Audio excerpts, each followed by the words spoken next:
Hello बच्चों, कैसे हो? बढ़िया। आप बढ़िया तो मैं भी बढ़िया। तो देखो बच्चों, आज हमें क्या पढ़ाई करनी है। आज है हमारे पास क्लास 11th का यूनिट नंबर 4 का वीडियो नंबर 13। तो ये चौथे यूनिट का 13वां वीडियो है।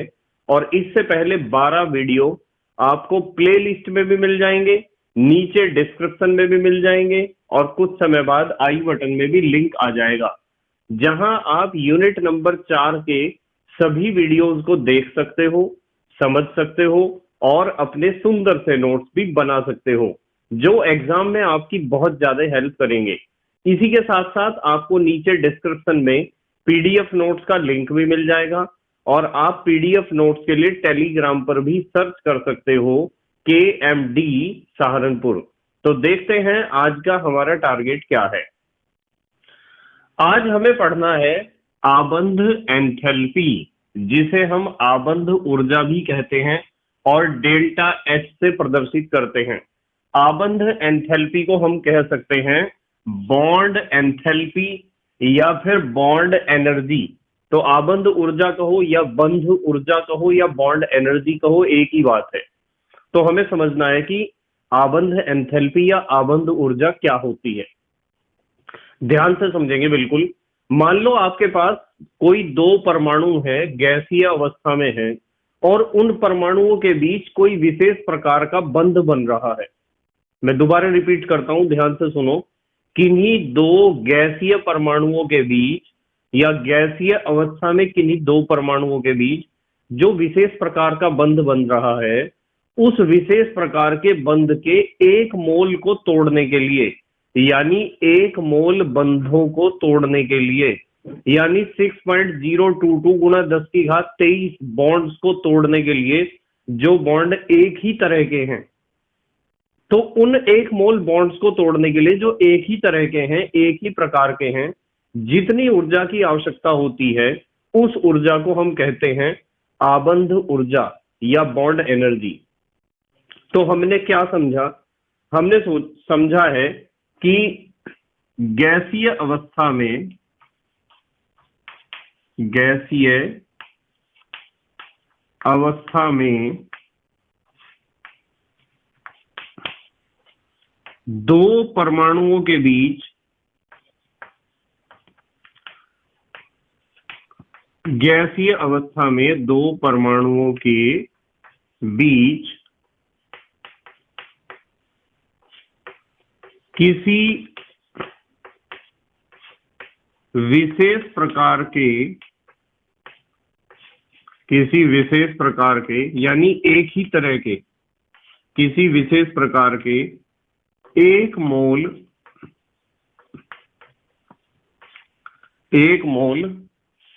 बंधों को, एक मोल बंधों को तोड़ने के लिए, एक मोल बंधों को तोड़ने के लिए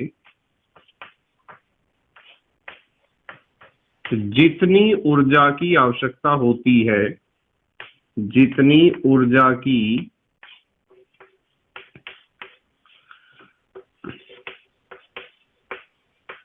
आवश्यकता होती है, जितनी ऊर्जा की आवश्यकता होती है,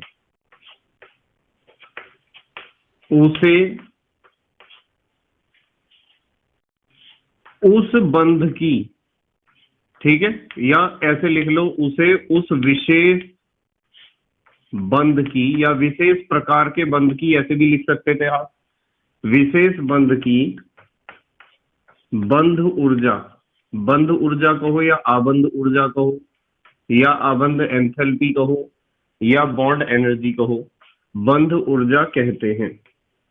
तो ये होती है बंध ऊर्जा या आबंध एंथैल्पी। मतलब आपको जो बॉन्ड तोड़ने हैं, वे कितने बॉन्ड तोड़ने हैं? एक मोल बॉन्ड तोड़ने हैं, यानी 6.022 गुणा 10 की घात 23 बॉन्ड तोड़ने हैं। और उन एक मोल बॉन्ड को तोड़ने के लिए कुछ ना कुछ ऊर्जा तो आपको देनी ही पड़ेगी। आपको सिखाया गया था कि जहां भी बॉन्ड बनता है, जब भी कोई बॉन्ड बनता है, तो ऊर्जा निकलती है, और इसके विपरीत जब कोई बॉन्ड तोड़ना होता है तो ऊर्जा देनी पड़ती है। तो आपको एक ही तरह के एक मोल बॉन्ड तोड़ने हैं, और एक ही तरह के एक मोल बॉन्ड तोड़ने के लिए जितनी ऊर्जा की आवश्यकता हमें होती है उस ऊर्जा को हम कहते हैं आबंध ऊर्जा या बंध ऊर्जा या बॉन्ड एनर्जी। जैसे एक एग्जांपल देखो, H बॉन्ड H, ये H2 गैस है, और H2 गैस को यदि आप इस बॉन्ड को तोड़ते हो तो आपको एक H और दूसरा H, दोनों H परमाणु गैसीय अवस्था में प्राप्त होने चाहिए, और ये H2 तो गैस होता ही है। तो यदि आप इसकी बॉन्ड एनर्जी देखते हो, यानी ऐसे ऐसे एक मोल बॉन्ड तोड़ते हो, तो एक मोल बॉन्ड तोड़ने के लिए आपको देनी पड़ती है 435.8 किलो कैलोरी एनर्जी प्रति मोल। ठीक है, 435.8 किलो कैलोरी, किलो कैलोरी क्या, किलो जूल का होगी है, किलो जूल, 435.8 किलो जूल प्रति मोल ऊर्जा की हमें आवश्यकता होती है। इससे हमें एक बात पता चली, क्या पता चला, हमें पता चला कि यदि कोई हमारे से पूछता है ना, यदि हमारे से कोई पूछता है कि इसका मात्रक बताओ क्या होता है बॉन्ड एनर्जी का मात्रक, किसका मात्रक, बॉन्ड एनर्जी का मात्रक, बंध ऊर्जा का। यदि कोई बॉन्ड एनर्जी का हमारे से मात्रक पूछता है ना, तो इसका मात्रक क्या होगा, किलो जूल प्रति मोल। क्या होगा, किलो जूल प्रति मोल। तो बॉन्ड एनर्जी का मात्रक होता है किलो जूल प्रति मोल। अब हमें सीखना है, क्या सीखना है, देखो जरा, अब हम सीखेंगे आबंध ऊर्जा को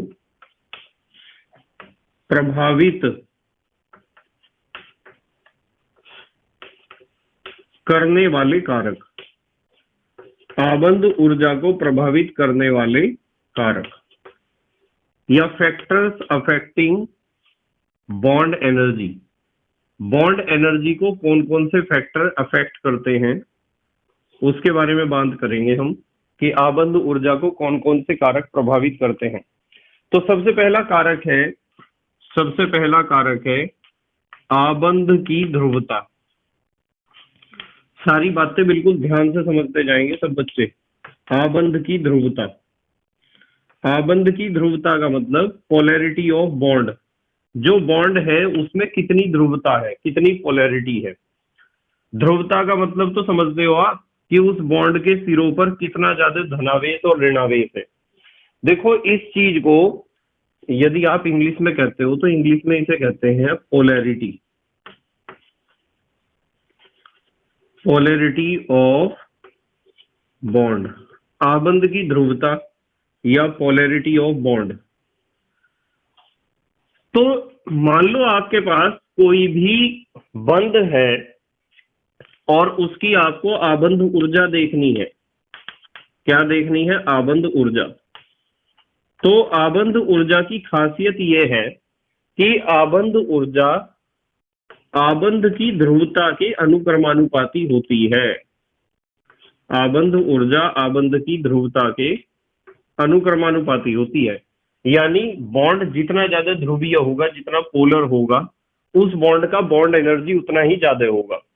और आबंध ध्रुवता के बारे में यदि मैं बताऊं तो ये अनुक्रमानुपाती होता है विद्युत ऋणात्मकता अंतर के, विद्युत ऋणात्मकता अंतर। जिन दो परमाणुओं के बीच बॉन्ड बना है उन परमाणुओं की विद्युत ऋणात्मकताओं में जितना ज्यादा अंतर होगा बॉन्ड उतना ही ज्यादा ध्रुवीय होगा।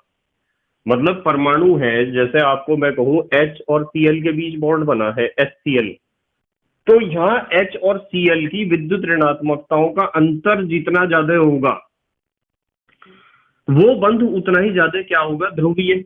यानी आबंध की ध्रुवता, बॉन्ड की पोलैरिटी उतनी ज्यादा होगी। और यदि बॉन्ड ज्यादा ध्रुवीय होगा तो परमाणुओं पर या बॉन्ड के सिरों पर ज्यादा धनावेश और ज्यादा ऋणावेश होगा। और यदि अधिक धनावेश और अधिक ऋणावेश है तो उनके बीच आकर्षण भी तो अधिक लग रहा होगा दोनों परमाणुओं के बीच।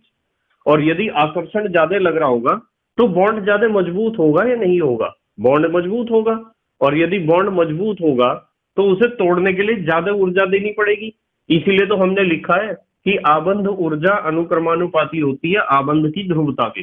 बॉन्ड की पोलैरिटी जितनी ज्यादा होगी, बॉन्ड की पोलैरिटी माने ध्रुवता जितनी ज्यादा होगी, या बॉन्ड जितना ज्यादा ध्रुवीय होगा, उसके सिरों पर उतना ज्यादा धनावेश और ऋणावेश, और जितना ज्यादा धनावेश और ऋणावेश उतना ही ज्यादा आकर्षण, और जितना ज्यादा आकर्षण बंध उतना ही मजबूत, और बंध जितना ज्यादा मजबूत उतना ही उसे तोड़ने के लिए ज्यादा ऊर्जा देनी पड़ेगी, यानी आबंध ऊर्जा उसकी उतनी ही ज्यादा होगी। ठीक है। अब जैसे आप इसका एक एग्जांपल दे सकते हो समझने के लिए, एक एग्जांपल बताता हूं आपको।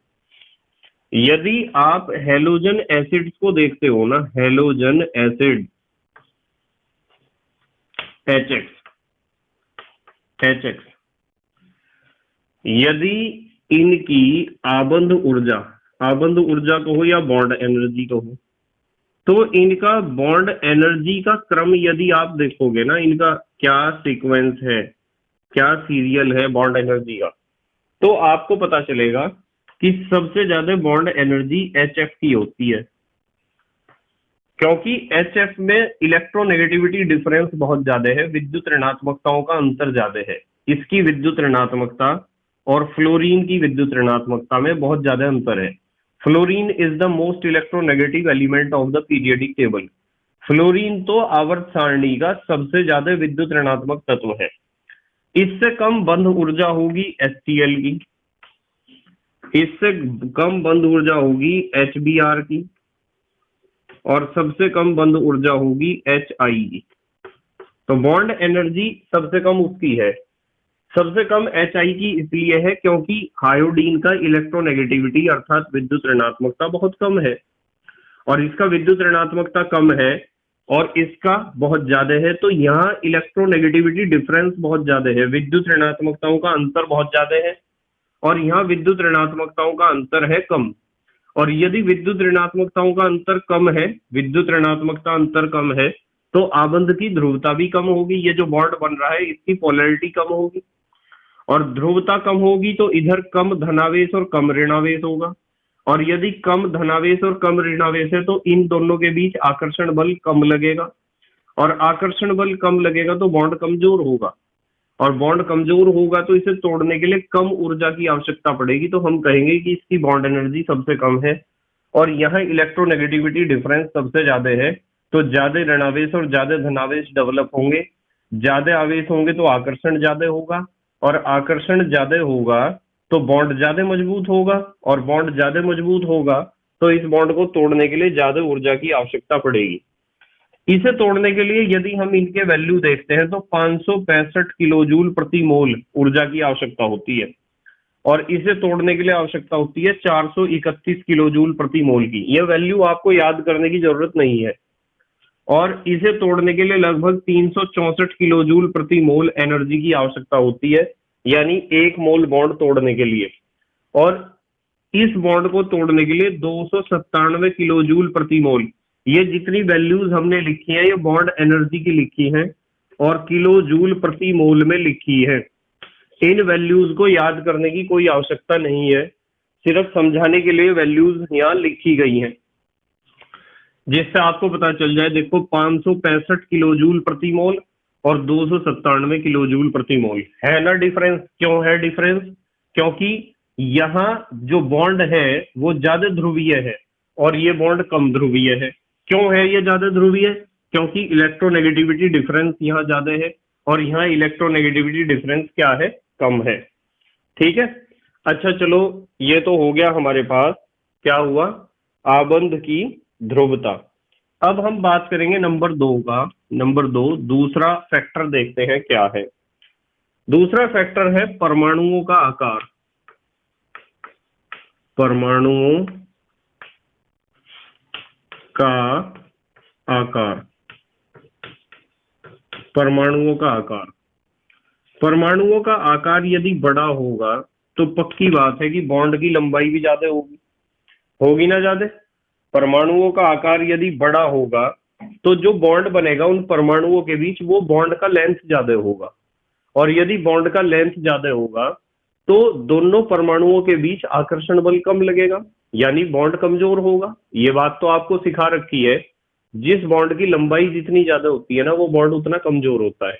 तो यहाँ हमने जो हेडिंग लिखा है परमाणुओं का आकार, या आप कह सकते हो साइज ऑफ एटम्स, आप क्या कह सकते हो, साइज ऑफ एटम्स कह सकते हो। ब्रैकेट में लिख देते हैं, चलो, साइज ऑफ एटम्स। तो जिन परमाणुओं के बीच बॉन्ड बन रहा है, उन परमाणुओं का साइज जितना बड़ा होगा, बॉन्ड का लेंथ भी उतना ही ज्यादा होगा, और बॉन्ड जितना लंबा है उतना कमजोर है। उसे तोड़ने के लिए उतनी कम ऊर्जा की आवश्यकता पड़ेगी, और कम ऊर्जा की आवश्यकता पड़ेगी तो हम कहेंगे कि जो आबंध एंथैल्पी है, या आबंध ऊर्जा है, या बंध ऊर्जा है, या बॉन्ड एनर्जी है, वो उतनी ही क्या होगी, कम होगी। ठीक है, स्क्रीनशॉट लो जल्दी से, फिर अगली बातें बताते हैं, इसके बारे में डिस्कस करेंगे, परमाणुओं का आकार। ले लिया स्क्रीनशॉट? ठीक है।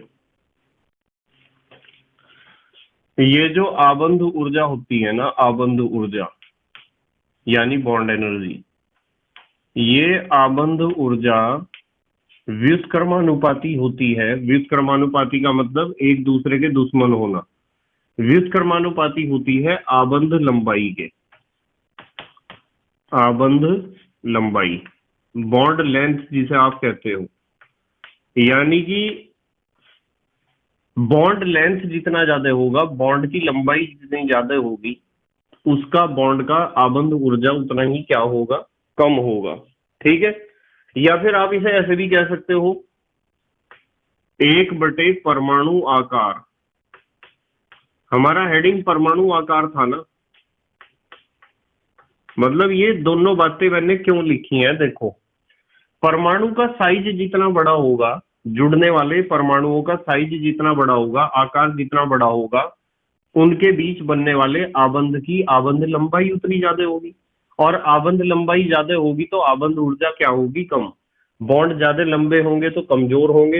ये 1/, लिखा है 1/। 1/, का मतलब होता है व्युत्क्रमानुपाती संबंध। यदि ये वैल्यू ज्यादा होंगी तो ये वैल्यू कम होगी, यदि ये दोनों ज्यादा हैं तो ये कम, और यदि ये दोनों कम है तो ये वैल्यू ज्यादा है। परमाणु आकार बड़ा है तो आबंध लंबाई ज्यादा होगी, उनके बीच जो बॉन्ड बनेंगे वे बड़े होंगे, और बड़े बॉन्ड कमजोर होते हैं, और कमजोर बॉन्ड को तोड़ने के लिए कम ऊर्जा की आवश्यकता पड़ेगी, इसलिए आबंध ऊर्जा क्या होगी, कम। जैसे एक एग्जाम्पल लगाते हैं, चलो एग्जाम्पल से समझ में आएगा आपको। अच्छा, जैसे हम बात करें हैलोजन्स की, यदि हम हैलोजन की बॉन्ड एनर्जी का क्रम देखते हैं, हैलोजन्स की बॉन्ड एनर्जी का क्रम, तो हैलोजन्स की बॉन्ड एनर्जी का क्रम होता है, जैसे मान लो क्लोरीन है, क्लोरीन की बॉन्ड एनर्जी ज्यादा होती है, और इससे कम बॉन्ड एनर्जी होगी ब्रोमीन की, यानी Br2 की, और इससे भी कम बॉन्ड एनर्जी होगी I2 की। ऐसा इसलिए होता है क्योंकि Cl, Br और I की यदि आप बात करते हो, Cl2, Br2, I2 की, तो इसमें Cl परमाणु है, इसमें Br, इसमें I। तो आकार तो I का आकार सबसे बड़ा होगा, क्योंकि आप यदि हैलोजन्स की बात करते हो ग्रुप नंबर 17 की, तो आपको पता है FCl, Br, I। हम इन तीन का कंपैरिजन कर रहे हैं, इन तीन का।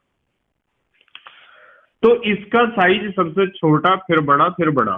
सबसे बड़ा आकार Cl, Br, I में किसका होता है, I का। तो ये परमाणु ज्यादा बड़े बड़े हैं, और परमाणु ज्यादा बड़े हैं तो इनके बीच जो बॉन्ड बन रहा होगा उसकी लंबाई सबसे ज्यादा है, और बॉन्ड की लंबाई सबसे ज्यादा है तो बॉन्ड कमजोर है, और बॉन्ड कमजोर है तो इसे तोड़ने के लिए कम ऊर्जा की आवश्यकता पड़ेगी, टूट जाएगा एकदम। इसका मतलब इसका बॉन्ड एनर्जी सबसे कम है और इसका बॉन्ड एनर्जी सबसे ज्यादा है इन तीनों में, क्योंकि Cl का साइज छोटा है, और साइज छोटा है तो बॉन्ड भी जो बनेगा छोटा बनेगा, और बॉन्ड छोटा बनेगा तो उसे तोड़ने के लिए ज्यादा ऊर्जा की आवश्यकता पड़ेगी। यदि हम इनकी वैल्यू देखें तो 242 किलो जूल प्रति मोल की ऊर्जा की आवश्यकता होती है। इसका बॉन्ड एनर्जी 242 किलो जूल प्रति मोल है, और इसका है 193 किलो जूल प्रति मोल, इन वैल्यूज को याद करने की आवश्यकता नहीं है। और इसका है 151। 151 ये तीनों वैल्यू हमने ली है किलो जूल प्रति मोल में, क्योंकि आपको बताया था कि बॉन्ड एनर्जी का मात्रक क्या होता है, किलो जूल प्रति मोल। तो दूसरा तो फैक्टर ये है परमाणुओं का आकार। अब तीसरे कारक की बात करते हैं, तीसरे फैक्टर की। तीसरा फैक्टर है अतिव्यापन। अतिव्यापन तो समझाया था ना। अतिव्यापन किसे कहते हैं? अतिव्यापन को इंग्लिश में कहते हैं ओवरलैपिंग, यानी परमाणु कक्षकों का एक दूसरे के अंदर समा जाना। परमाणु कक्षकों का एक दूसरे के अंदर समा जाना। देखो इसमें एक बात समझनी है आपको। इसमें यह समझना है कि जो आबंध ऊर्जा होती है ना, बॉन्ड एनर्जी कहो या आबंध ऊर्जा कहो या बंध ऊर्जा कहो या आबंध एंथैल्पी कहो, एक ही बात है। आबंध ऊर्जा जो होती है वो अनुक्रमानुपाती होती है अतिव्यापन के। ठीक है, अतिव्यापन, या एक काम कर लो, अतिव्यापन की मात्रा लिख लो इसे। अतिव्यापन की मात्रा मतलब परमाणु के जो कक्षक हैं उनमें अतिव्यापन जितना ज्यादा होगा ना। और ये खासियत ये है, आप एक बात ध्यान रखना इसमें, कि ये सहज संयोजक बंध के लिए है। किसके लिए है? सहज संयोजक बंध के लिए। मतलब कहने की बात यह है कि यदि आपके पास परमाणु कक्षक हैं और सहज संयोजक बंध उनके बीच बन रहा है, और परमाणु कक्षकों में क्या हुआ है? अतिव्यापन हुआ है।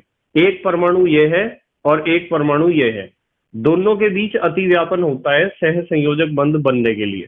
तो यदि अतिव्यापन कम होगा, यानी कक्षक कम समाएंगे एक दूसरे के अंदर, तो बॉन्ड कमजोर होगा, और बॉन्ड कमजोर होगा तो उसे तोड़ने के लिए कम ऊर्जा की आवश्यकता पड़ेगी, अर्थात बॉन्ड एनर्जी होगी कम। और यदि अतिव्यापन ज्यादा होगा, देखो ज्यादा एक दूसरे के अंदर समा गए तो बॉन्ड बनेगा मजबूत, और यदि बॉन्ड मजबूत बनेगा तो उसे तोड़ने के लिए ज्यादा ऊर्जा की आवश्यकता पड़ेगी, यानी बॉन्ड एनर्जी की वैल्यू क्या हो जाएगी? बढ़ जाएगी। तो सीधी बात है, अतिव्यापन की मात्रा जितनी ज्यादा होगी, आबंध ऊर्जा भी क्या होगी? उतनी ही ज्यादा। ठीक है, और ध्यान रखना है कि परमाणु जो आपस में जुड़ रहे हैं उनका कक्षकों का अतिव्यापन कब होता है? जब उनके बीच बनता है सहज संयोजक बंध। ठीक है, आयनिक बंध में बहुत कम चांस होते हैं, तो ये कंसेप्ट आयनिक बंध में काम नहीं करेगा। आयनिक बंध जिसे आप विद्युत संयोजक बंध कहते हो। अब आते हैं नंबर 4 पर। नंबर 4 पर हम बात करेंगे अनुनाद की। क्या अनुनाद भी बॉन्ड एनर्जी को प्रभावित करता है? अनुनाद को इंग्लिश में क्या कहते हैं? रेजोनेंस।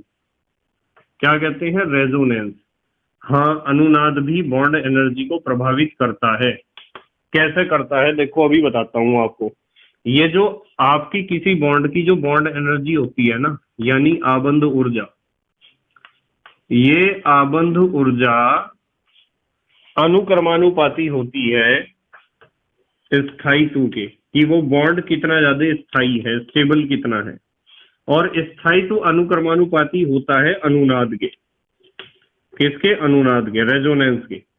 मतलब यदि किसी यौगिक में आपको अनुनाद देखने को मिलता है, अनुनाद पढ़ेंगे हम, इससे अगले लेक्चर में अनुनाद ही पढ़ेंगे। अनुनाद का मतलब क्या है, सारी बातें करेंगे। अभी तो सिर्फ इतनी बात समझ लो, नहीं तो यहाँ ये बात बहुत लंबी हो जाएगी। जब हम अनुनाद पढ़ेंगे, इससे अगले लेक्चर में पढ़ेंगे या उससे भी अगले में, तो वहां बिल्कुल क्लियर करूंगा मैं अनुनाद को। अभी तो आपको सिर्फ इतना समझना है कि अनुनाद यदि कोई यौगिक दिखाता है, और जितनी ज्यादा अनुनादी संरचनाएं दिखाता है, उतना ही यौगिक स्थायी हो जाता है। यानी अनुनाद के कारण उस यौगिक का या उस अणु का या उस बॉन्ड का स्थायित्व बढ़ जाता है। और यदि बॉन्ड ज्यादा स्थायी होगा तो इसका मतलब उसे तोड़ने के लिए ज्यादा ऊर्जा की आवश्यकता पड़ेगी, और ज्यादा ऊर्जा की आवश्यकता पड़ेगी तो हम कह सकते हैं कि उसकी आबंध ऊर्जा या बॉन्ड एनर्जी क्या होगी? ज्यादा होगी। अब हम बात करेंगे नंबर 5 की, पांचवा प्रभाव। पांचवा जो कारक है वो है संकरण। ठीक है, संकरण। संकरण को आप कह सकते हो हाइब्रिडाइजेशन। क्या कह सकते हो? हाइब्रिडाइजेशन, संकरण। ये बहुत सारे ऐसे टर्म्स हैं जो हमने अभी तक नहीं पढ़े हैं। जैसे अतिव्यापन नहीं पढ़ा है अभी, अतिव्यापन भी मैं आपको पढ़ाऊंगा। अनुनाद नहीं पढ़ा है अभी, इसे भी मैं पढ़ाऊंगा। संकरण नहीं पढ़ा है, इसे भी पढ़ाऊंगा। पर जब इन सारी चीजों को हम डिटेल में डिस्कस कर लेंगे ना, उसके बाद जब आप अपने नोट्स पढ़ोगे या इन वीडियोस को उसके बाद भी देखोगे हाई स्पीड पर, तो आपको ये चीजें और भी ज्यादा समझ में आनी शुरू हो जाएंगी। अभी तो सिर्फ इतनी बात ध्यान रखनी है कि जो आबंध ऊर्जा होती है ना, आबंध ऊर्जा, आबंध ऊर्जा,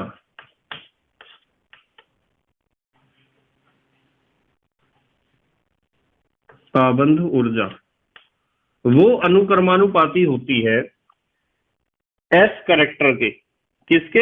एस करेक्टर के अनुक्रमानुपाती होती है। एस करेक्टर कह दो या एस लक्षण कह दो, एस लक्षण प्रतिशत कह दो, चलो अच्छा, एस लक्षण प्रतिशत या परसेंटेज ऑफ एस। संकरण ऐसा होता है ना, sp संकरण, sp2 संकरण, sp3। जैसे आप कह सकते हो आबंध ऊर्जा का क्रम यदि आपको बताना है, आबंध ऊर्जा का क्रम यदि आपको बताना है, तो आबंध ऊर्जा का क्रम इस तरीके से होगा कि जो sp संकरण होगा ना, sp संकरण, sp संकरण दिखाने वाले कक्षकों के बीच जो बॉन्ड बनेगा उसका बॉन्ड एनर्जी सबसे ज्यादा होगा, क्योंकि यहाँ s करेक्टर 50% है। भाई दो कक्षक हैं, एक s एक p, और दोनों कक्षकों का 50-50% का हिस्सेदारी है। तो यहाँ s प्रतिशत, परसेंटेज s कितना है, परसेंटेज ऑफ s 50%। इससे कम बॉन्ड एनर्जी होता है sp2 संकरण दिखाने वाले कक्षकों के बीच बनने वाले बॉन्ड का, क्योंकि यहाँ s करेक्टर कितना हुआ है, यहाँ हुआ है 33.3%। और यदि आप sp3 संकरण की बात करते हो तो sp3 संकरण के लिए बॉन्ड एनर्जी की वैल्यू सबसे कम होती है, क्योंकि यहाँ s करेक्टर और भी कम हो जाता है, इसका परसेंटेज 25% हो जाता है।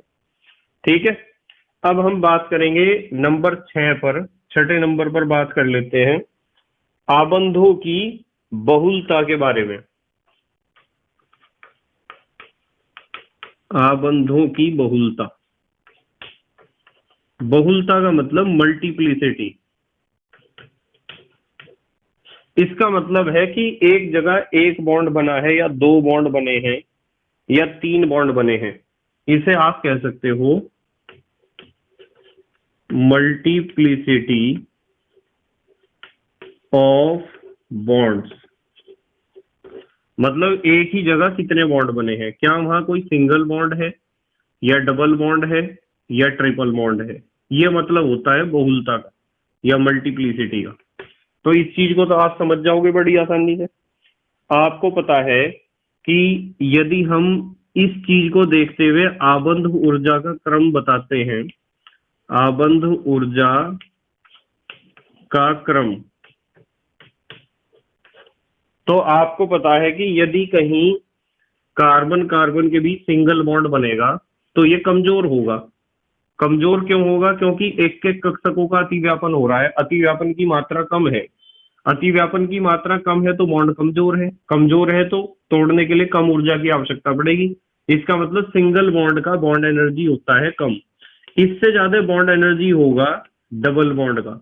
यदि कार्बन कार्बन के बीच डबल बॉन्ड है तो दो दो कक्षकों का अतिव्यापन हो रहा है और अतिव्यापन की मात्रा भी ज्यादा है, जिसके कारण कक्षक एक दूसरे के अंदर ज्यादा समा रहे हैं और बॉन्ड की मजबूती बढ़ रही है। जब बॉन्ड ज्यादा मजबूत है, डबल बॉन्ड सिंगल बॉन्ड से ज्यादा मजबूत है, तो उसे तोड़ने के लिए ज्यादा ऊर्जा की आवश्यकता पड़ेगी। इसका मतलब बॉन्ड एनर्जी ज्यादा होगा। और अगली बात आप समझ ही जाओगे एकदम, देखो ट्रिपल बॉन्ड, ट्रिपल बॉन्ड का बॉन्ड एनर्जी इससे भी ज्यादा होगा, क्योंकि यहाँ तीन तीन कक्षकों का अतिव्यापन हो रहा है और अतिव्यापन की मात्रा भी बहुत ज्यादा है। ठीक है, जल्दी से स्क्रीनशॉट लो, फिर अगली बात बताऊंगा आपको। कितने कारक पढ़े हैं हमने? 6 6 फैक्टर पढ़े हैं। जल्दी से स्क्रीनशॉट लो, ले लिया स्क्रीनशॉट? ठीक है, नंबर 7 पर हम पढ़ेंगे एकाकी इलेक्ट्रॉन युग्मों की संख्या। एकाकी इलेक्ट्रॉन युग्म तो आपको पता है, जो किसी परमाणु की बाहरी कक्षा में खाली पड़े हुए इलेक्ट्रॉन के जोड़े होते हैं, जो बॉन्ड प्रोसेस में पार्टिसिपेट नहीं करते हैं, यानी बंध बनाने की प्रक्रिया में भाग नहीं लेते हैं। एकाकी इलेक्ट्रॉन युग्मों की संख्या भी प्रभावित करती है बॉन्ड एनर्जी को। इसे आप ऐसे लिख सकते हो, number of lone pair of electron. ठीक है, लॉन पेयर ऑफ इलेक्ट्रॉन जितने ज्यादा होंगे, मान लो आपके पास कोई परमाणु है और उस परमाणु पर आपको लॉन पेयर ऑफ इलेक्ट्रॉन नजर आ रहे हैं, तो लॉन पेयर ऑफ इलेक्ट्रॉन होने से क्या होता है कि ये लॉन पेयर बॉन्ड पेयर को रिपेल करते हैं। लॉन पेयर क्या करते हैं? बॉन्ड पेयर को प्रतिकर्षित करते हैं, यानी एकाकी इलेक्ट्रॉन युग्म बंध युग्म को प्रतिकर्षित करते हैं, जिसके कारण क्या होता है, बॉन्ड कमजोर हो जाता है। और बॉन्ड कमजोर हो जाता है, उसका लेंथ बढ़ेगा ना, बॉन्ड लेंथ बढ़ेगा तो बॉन्ड कमजोर होगा, और बॉन्ड कमजोर होगा तो उसे तोड़ने के लिए कम ऊर्जा की आवश्यकता पड़ेगी। तो आप कहोगे कि बॉन्ड एनर्जी क्या हो जाएगा, घट जाएगा। तो यहाँ जो संबंध निकल के आता है वो ये निकल के आता है कि जो आबंध ऊर्जा होती है ना, आबंध ऊर्जा व्युत्क्रमानुपाती होती है। व्युत्क्रमानुपाती ऐसे ही तो दिखाते हैं संबंध, 1/, एकाकी इलेक्ट्रॉन युग्मों की संख्या। जो एकाकी इलेक्ट्रॉन युग्म हैं उनकी संख्या जितनी ज्यादा होगी, बंध ऊर्जा उतनी कम होगी। क्यों होगी? अब भी कुछ बच्चे इस बात को नहीं समझे हैं, देखो मैं समझाता हूं। चलो इस बात को हम एक एग्जाम्पल से ही समझते हैं। चलो एक एग्जाम्पल लेते हैं। यदि मैं आपको कहूं कि CH3 सिंगल बॉन्ड CH3 की बात करते हैं, तो CH3 सिंगल बॉन्ड CH3 पर यदि मैं आपको कहूं कि किसी भी कार्बन परमाणु पर बताओ लॉन पेयर कितने हैं, ना तो इसके ऊपर कोई लॉन पेयर है, ना तो इसके ऊपर लॉन पेयर है। क्यों नहीं है लॉन पेयर? क्योंकि कार्बन के आउटर मोस्ट ऑर्बिट में होते हैं 4 इलेक्ट्रॉन, और 4 ही इसने बॉन्ड बना रखे हैं, 3 तो हाइड्रोजन के साथ और 1 बॉन्ड ये भी तो है, चौथा बॉन्ड। तो जब इसके आउटर मोस्ट ऑर्बिट में 4 इलेक्ट्रॉन होते हैं और 4 ही इसने बॉन्ड बना रखे हैं, तो इसके पास तो कोई भी इलेक्ट्रॉन नहीं बचा है जो स्वतंत्र रहे या मुक्त रहे। तो इसलिए इसके ऊपर लॉन पेयर में लिखूंगा 0 लॉन पेयर है।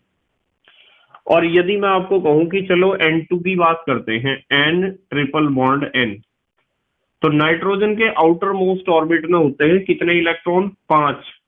15वें वर्ग का है ना, 5 में से 3 तो बॉन्ड बना लिए 3 इलेक्ट्रॉन में, 2 इलेक्ट्रॉन तो बचे, यानी इसके पास भी 2 इलेक्ट्रॉन बचे हुए हैं और इसके पास भी 2 इलेक्ट्रॉन बचे हुए हैं। इसका मतलब इसके पास भी एक लॉन पेयर है, इसके पास भी एक लॉन पेयर है। तो लॉन पेयर एक एक लॉन पेयर है, ठीक है। और यदि मैं बात करूं ऑक्सीजन की, ऑक्सीजन अणु की बात करते हैं, चलो O डबल बॉन्ड O, तो ऑक्सीजन के आउटर मोस्ट ऑर्बिट में होते हैं 6 इलेक्ट्रॉन, 16वें वर्ग का है ना, तो 6 इलेक्ट्रॉन होंगे, 6 में से 2 ने तो बॉन्ड बना लिए, 4 इलेक्ट्रॉन तो बचे हुए हैं। तो एक तो लॉन पेयर इसके पास और एक इधर, यानी 2 लॉन पेयर इस पे हैं और 2 लॉन पेयर ही इसके पास हैं, 2 2 4 और 2 6, तो 2 लॉन पेयर है हर एक ऑक्सीजन एटम के पास। और यदि आप यहाँ इसकी बात करो ना, फ्लोरीन की, F बॉन्ड F, तो फ्लोरीन 17वें वर्ग का है, हेलोजन है, और आउटर मोस्ट ऑर्बिट में इसके होते हैं 7 इलेक्ट्रॉन। 7 में से 1 इलेक्ट्रॉन ने तो बॉन्ड बनाया है, 1 2 3 4 5 6, 1 2 3 4 5 6, तो 3 लॉन पेयर इसके पास है, 3 इसके पास। इसके पास लॉन पेयर 0, इसके पास लॉन पेयर 1, इसके पास लॉन पेयर 2 2 है, और इनके पास लॉन पेयर 3 3 है। अब लॉन पेयर होने से क्या होता है, एकाकी इलेक्ट्रॉन युग्म होने से क्या होता है कि ये इलेक्ट्रॉन युग्म इन 3 बॉन्ड पेयर ऑफ इलेक्ट्रॉन को रिपेल करेगा, प्रतिकर्षित करेगा। ये एकाकी इलेक्ट्रॉन युग्म इन बंध युग्म के इलेक्ट्रॉन्स को प्रतिकर्षित करेगा और ये वाला भी इन्हें प्रतिकर्षित करेगा, जिसके कारण बॉन्ड लेंथ थोड़ा सा बढ़ जाएगा, या फिर आप कहो कि बॉन्ड कमजोर हो जाएगा। जिसके कारण इनके बीच लगने वाला आकर्षण घटेगा ना भाई। ये दोनों तो आकर्षित होना चाहते हैं, ये तीनों बॉन्ड क्या सोचते हैं कि हम अट्रैक्शन बढ़ाएं, नाइट्रोजन और नाइट्रोजन एटम के बीच का अट्रैक्शन बढ़ाएं, आकर्षण बढ़ाएं। पर ये वाला लोन पेयर क्या सोचता है कि इन तीनों इलेक्ट्रॉन के जोड़े को, जिनकी वजह से तीन बॉन्ड बन रहे हैं, उन्हें हम धक्का दें, और ये भी सोच रहे हैं उन्हें धक्का देना। तो ये वाले जो बॉन्ड पेयर ऑफ इलेक्ट्रॉन्स होते हैं वे तो बॉन्ड को मजबूत करना चाहते हैं, और जो लोन पेयर ऑफ इलेक्ट्रॉन्स होते हैं वे बॉन्ड को कमजोर करना चाहते हैं, क्योंकि इन इलेक्ट्रॉन्स पर भी नेगेटिव चार्ज है, इन पे भी नेगेटिव चार्ज है। तो नेगेटिव को रिपेल करता ही है, पता ही है आपको, same charge repel each other. तो इसलिए यहाँ तो एक लोन पेयर है एक एक, और यहाँ दो दो, तो यहाँ तो रिपल्सन और भी ज्यादा बढ़ जाएगा, और यहाँ तीन तीन है तो यहाँ तो रिपल्सन अर्थात प्रतिकर्षण और भी ज्यादा बढ़ जाएगा। भाई ये तीन लोन पेयर क्या करेंगे, इस अकेले बॉन्ड पेयर को, यहाँ बॉन्ड पेयर होगा ना, ये तीनों इसे धक्का देंगे, तीनों इसे धक्का देंगे। अकेला बॉन्ड पेयर तो सोच रहा है कि बॉन्ड को हम कर दें मजबूत, दोनों परमाणुओं को जोड़ दें, इनके बीच आकर्षण बढ़ा दें। और ये तीन तीन लोन पेयर सोचते हैं कि इसे इधर धकेल दो, और ये तीनों सोच रहे इसे इधर धकेल दो, मतलब इस बॉन्ड को क्या कर दो, कमजोर कर दो। तो यदि आप इनका बॉन्ड एनर्जी देखोगे ना, यदि आप इनका बॉन्ड एनर्जी देखोगे, इस तरह लिख देते हैं चलो, तो बॉन्ड एनर्जी इसका 348 किलो जूल प्रति मोल होता है। इसे याद करने की कोई आवश्यकता नहीं है, आपको समझाने के लिए बता रहा हूं। इसका होता है 163 किलो जूल प्रति मोल, और इसका होता है 146 किलो जूल प्रति मोल। देखो घटता जा रहा है ना, 248, 163, 146, और इसका होता है 139 किलो जूल प्रति मोल। ये सारी वैल्यू बॉन्ड एनर्जी की हमने किलो जूल प्रति मोल में ली है। किसमें ली है? किलो जूल प्रति मोल में।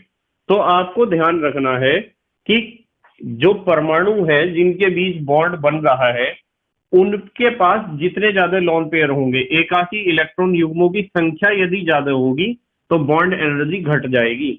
दोनों एक दूसरे के व्युत्क्रमानुपाती है, लिखा हुआ है 1/, दोनों क्या है? एक दूसरे के व्युत्क्रमानुपाती हैं। अब हमारे देश के प्यारे प्यारे बच्चे जल्दी से स्क्रीनशॉट लेंगे। ले लिया स्क्रीनशॉट? ठीक है। तो बेटे मुझे उम्मीद है कि आपके समझ में आया होगा कि आबंध एंथैल्पी या आबंध ऊर्जा या बंध ऊर्जा या बॉन्ड एनर्जी या बॉन्ड एंथैल्पी का क्या मतलब होता है। इस चीज को हमेशा ध्यान रखना है कि एक बॉन्ड को तोड़ने के लिए जितनी ऊर्जा की आवश्यकता होती है उसे बॉन्ड एनर्जी नहीं कहते हैं।